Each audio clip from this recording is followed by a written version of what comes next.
जो लोग ये कहते हैं ना रामायण और महाभारत सिर्फ एक कल्पना है, उसे ये गुफा के बारे में बताओ और उसके मुंह पे तमाचा लगाओ। क्योंकि आज मैं आपको एक ऐसी गुफा के बारे में बताने वाला हूँ जिसको देख के आप चौंक जाने वाले हो। यह गुफा एक शिव मंदिर है जिसकी स्थापना द्वापर युग में पांडवों द्वारा की गई थी। नमस्कार मित्रों, मेरा नाम है शिवम भट्ट और आज मैं आपको फिर से महाभारत से जुड़ी एक ऐसी जगह दिखाने वाला हूँ जिसे देखकर आप फिर से हमारे महाबली वीर योद्धा भीम के बारे में सोचने पर मजबूर हो जाओगे।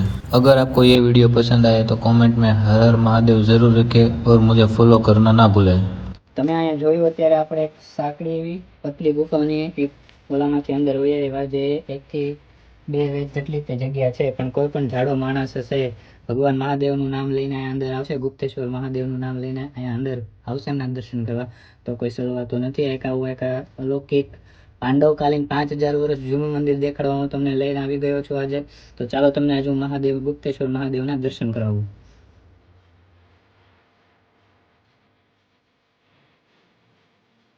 આજે આખું મંદિરનું અંદર ગુફાનો એરિયા છે। 5000 વર્ષ જૂનું। જ્યારે પાંડવો વનમાં એ યાત્રા કરતા હતા ત્યારે કરતા કરતા એક વખત અહીંયા પાવાગઢ પણ હાલોલ પાસે આવેલા। હાલોલની પાછળ વેચિયા ગામ છે, ત્યાં આ ગુપ્તેશ્વર મહાદેવની એમને ઘણા સમય સુધી ઘણા વર્ષો સુધી એમને તપસ્યા કરી, પૂજા અર્ચના કરેલી છે। તો હું તમને બતાવું। અને આ ગુફા પેલા પથરા નજીક હતા એટલે તમને એ પણ બતાવીશ કે એમના પગ મારીને જોવા તમે જોઈ શકો છો, એના ભીમે એના પાટું મારીને એમ જગ્યા કરેલી। તમને આ પગનો આખો સાઈડમાંથી નિશાન આખું તમને આ બતાવશે, પંજાનું પગના પંજાનું નિશાન બતાવશે। તો તમે આ જોયું, આમ જો 1 2 3 4 અને 5 વેતનો આખો એમનો પંજો છે, એવડો મોટો। આ પંજાની સાઈઝ તમે પ્રોપર જોયું છે।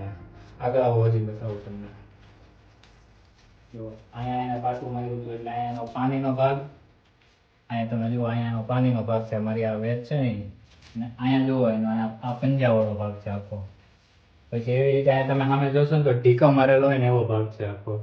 એટલે તમે આમ જોવો એના પંજા કેવડા મોટા મોટા છે। 1 2 3 4 5 આવડો મોટો પંજો છે। અહીંયા પાણીનો ભાગથી એને પાટું મારેલું છે, અહીંયા પંજો એનો આવ્યો હતો, ઢીકાઈ છે સામે। અહીંયા તમે જોવો ને બધા એને ટીકા મારેલા, ટીકા મારીને ધક્કો મારેલો પાણાને, કેવડી તાકાત હશે એમ। વાહ, લાઈટ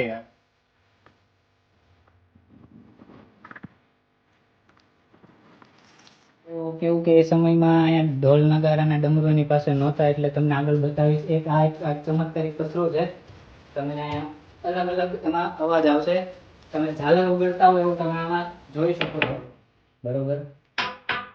આ તમે જોશો તો ઝાલર વાગતી હોય ને એવો અવાજ આવશે।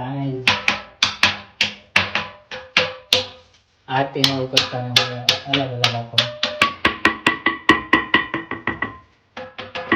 અહીંયા નહીં આવે। ત્યારે પાંડવોએ ત્યાંથી નીકળતા પાવાગઢ એ ઇતિહાસ કહી દે, પછી આમ નીકળી છે ગિરનાર, પછી આ પાછળ ગઈ ચિલાવાડા, બધી પુરાણી ગુફાઓ છે। ઓકે, એટલે આમાં હજી પછી બે જે રસ્તા નીકળે, 3 રસ્તા છે। આ ચિલાવાડા જાય છે અને આ પાવાગઢ અને આમ જઈ ગિરનાર છે। આજે આખો સ્ટોન છે, આ પથ્થર એ એક જ તે આખો છે, કોઈ એવા વચ્ચે કટકા 2 કટકા કે 3 પથરા નથી। આ અહીંથી લઈને છે બધી આખી ગુફાનો એક જ પથરો છે। આ તો બહુ મોટો વિશાળ પથરો છે અને આ પાતાળમાં આમ હોય એવું તમને अनुभूति થાય તમને। यहाँ गुफा में बाहर की साइड आपको भैरव जी महाराज का और हनुमान जी महाराज का मंदिर देखने को मिल जाएगा। मंदिर के पुजारी और गांव वालों से बात करके हमें इस गुफा के बारे में और भी कुछ जानने को ऐसा मिला कि मान्यता है कि यहाँ पे शंकर भगवान और पार्वती देवी जी तपस्या करने के लिए आते थे। और ये कोई कहानी नहीं, यहाँ पे आपको कुछ ऐसी चीज़ें देखने को मिलेगी जो आपको सोचने पर मजबूर कर देगी। यहाँ आपको बड़े से पत्थर में शंकर भगवान के वाहन नंदी महाराज और माता पार्वती के वाहन की छवि देखने को मिल जाएगी।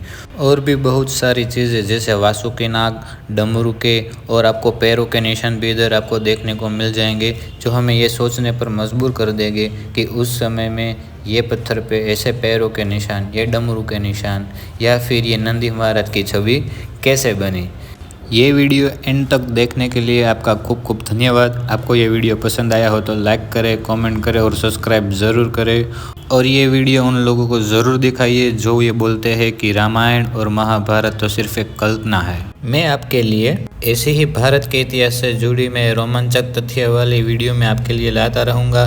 तो ये वीडियो सबसे पहले देखने के लिए बेल आइकन प्रेस करना ना भूलें।